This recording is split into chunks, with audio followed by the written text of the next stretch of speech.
Hello, Bootsy Greenwood here, and I'm breaking down Reality Transurfing a chapter at a time. Right now, we're going to talk about coordination. We're really starting to get into the nuance sort of stuff and things that are going to take a lot more in-depth, just discovery of as we go along in our transurfing practice. And we're going to discover more and more. There's tons and tons to learn. And this chapter really couldn't come at a better time for me because right now, I'm just really excited. I've got a bunch of stuff going on and I just want to blab about it. And I've just got heaps just that I've got like a video rendering. I'm shooting this video and then I'm uploading a video all at the same time. And oh my goodness. So there's just so much going on. So I've got all this desire and excess potential. So what a perfect time for me to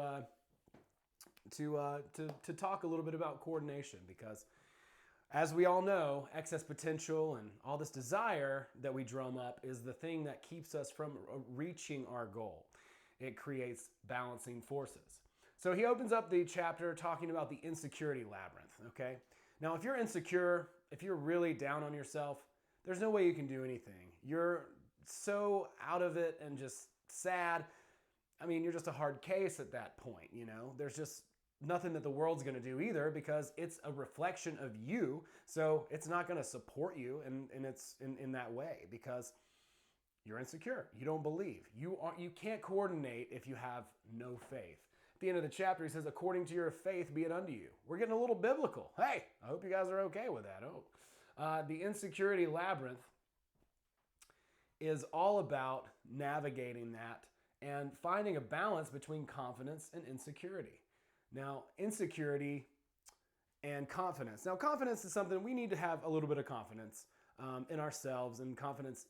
We want to have confidence in these processes, but we don't want to be overconfident, right? Being overconfident is never good. That creates, again, excess potential and balancing forces, and pride always goes before a fall. That's why we always give our credit to our guardian angel, right? So here we are again. We're seeing two sides of something, this dual reality thing, and we don't want to be over here and we don't want to be over here. We want to ride and surf this middle line. We want to ride there. We want to be right in the middle.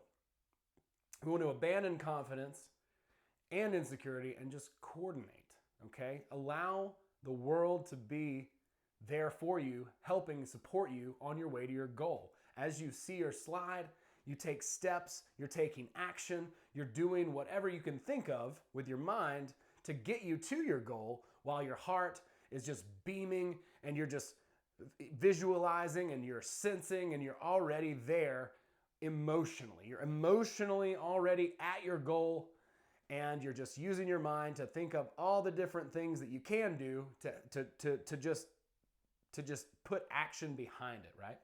We want to go with the flow. We want to just never fight the water. We don't want to fight against something. You know, when he's talking about this insecurity labyrinth, this is something that's very real. When you're in a high stress situation, like I used to work in restaurants. Some of the most high stress you could be, like a bartender on a Friday night and it's busy and there's just tickets. And then there's more tickets and then you get tense and then you can't work. And then, you know, this is this constricting thing. You know, we've seen it a bunch it's just constricting. It's just smaller and smaller and smaller. And you try to tighten, the more you try to tighten, it's like trying to pick up water. And the harder you try to pick it up, the more it slips through your hands. So you can't do that. We got to go with the flow.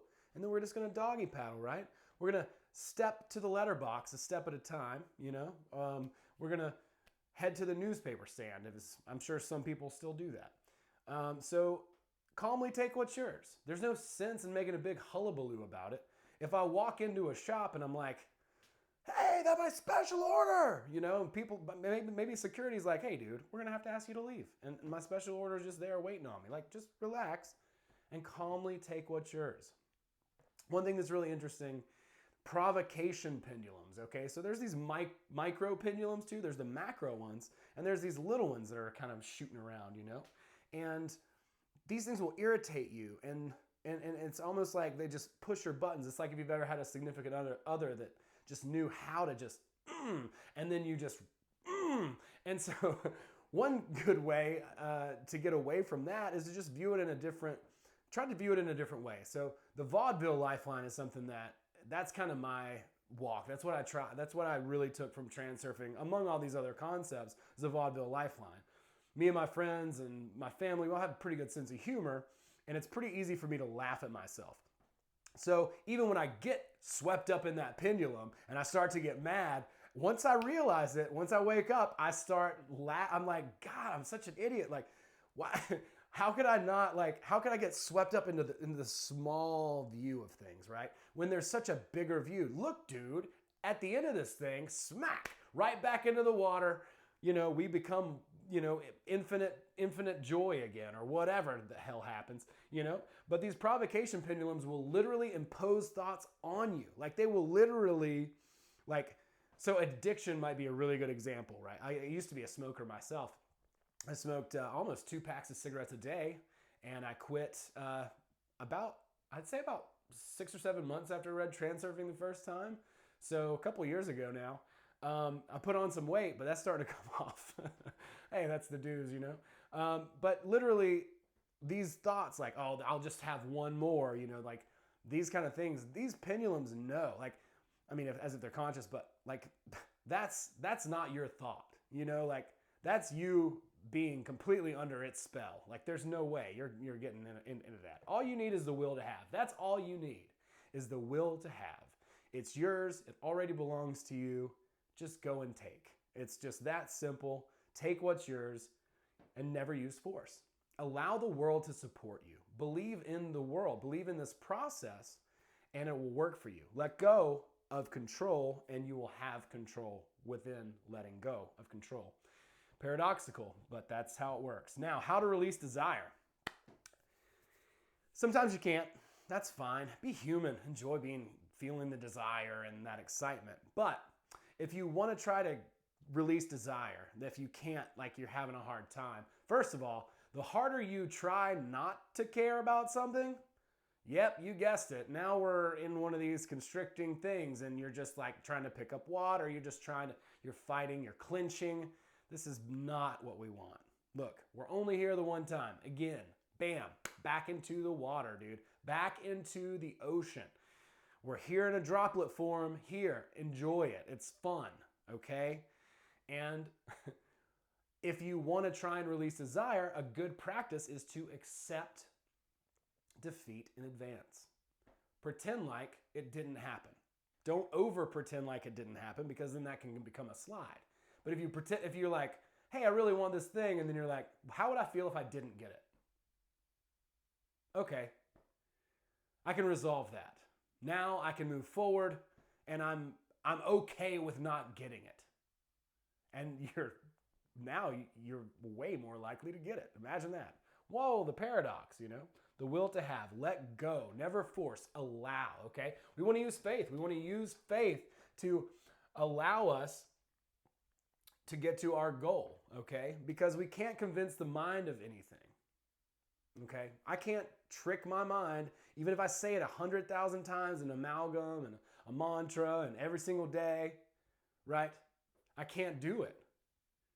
But I can pretend. So I can make it a game with my mind. I can say, okay, here's what we're going to do. We're going to try this thing out. Okay? We're going to test this theory. Okay? And we're going to go with yes or no, but never maybe. Okay? Maybe is just going to keep you in the middle. Right? You can be here or you can be here, but you will never be here. There's no such thing. So we need to put ourselves in the slide, pretend, feel as though live there, feel it now. Feel that way now. And activate the plate when you do it too. Now that you know that, right behind your shoulder blades. And just allow that thing to do. And then in our conscious time, we use our mind that is incredibly gifted at taking old things and recreating, new structures out of it. And we do anything we can think of to help us get to our goal. And when one of those things doesn't work out like we thought it did, we don't cry like a little baby, okay? We just say, oh, well, that one didn't work. We go to the next one, we try that. And that one doesn't work, next one, try that. Sometimes you gotta fail forward fast. That's just how it is. So, at the end of the chapter, he starts talking about how there are positive and negative lifelines so it's basically like for every cause, there's an equal effect, right? So think of an action as a seed. And the seed can be either positive or negative. That's what the seed could be. And, guess what? It's up to you which one it is. It's either going to be positive because you said it was positive, or it's going to be negative because you said it was negative. It's part of the observer effect. It's based on quantum physics. So there's all these positive lifelines if we choose them. Oh no, I didn't get that thing. Cool. There's going to be a better thing. There's something that I don't know about because I can't know everything. That's better. That's down the road. This is going to lead to a better future for me. Period. If we make that decision, it's that way every time. Oh man, I didn't get this thing. It's the end of my career. I'll never be an actor now. That's it. Boom. Guess what? Guess where we are now? Right? Whereas if we continue to choose positively, who knows how high we can go? We can accomplish things that we never even thought possible. You know how people, when they receive awards or Grammys or whatever, they're like, I just never thought it was possible. And it's like so cliche, but it's true. It's because they're transurfing. They don't know it. They're going in there. They're putting their hours in, I mean, Matthew McConaughey is a beautiful man, but he goes to acting class, Like, there's a lot of pretty people out there. He's not the only one. So anyway, but that's what we're dealing with here, all right? We want to coordinate. We want to use faith. We want to trust the process, as they say. We want to say, hey, we believe that we have exactly what we need to be ourselves. I mean, of course we do. How could we not? So there's no reason to feel insecure. We're who we are. We're perfect. So don't feel insecure, and then don't be arrogant thinking you can do it all yourself, right? It's a confidence thing. It's not really confidence so much, right? But it's like overconfidence. I could do it all by myself, and I don't need any help from anybody. Well, you're going to fail. You're done. You might as well be walking the plank. So go with the flow. Take what's yours. According to your faith, be it unto you. I don't know. If I can think of some other biblical lines, I would. All right, check me out on Patreon. I'm also on Gumroad, and I'm going to continue to be breaking these chapters down. Big announcements are forthcoming, and I'm really excited to have you all as subscribers. Please share, tell your friends, and, drop some questions down in the comments section, some comments as well. I really appreciate all of you for watching the videos. Thank you so much, and we'll see you next time.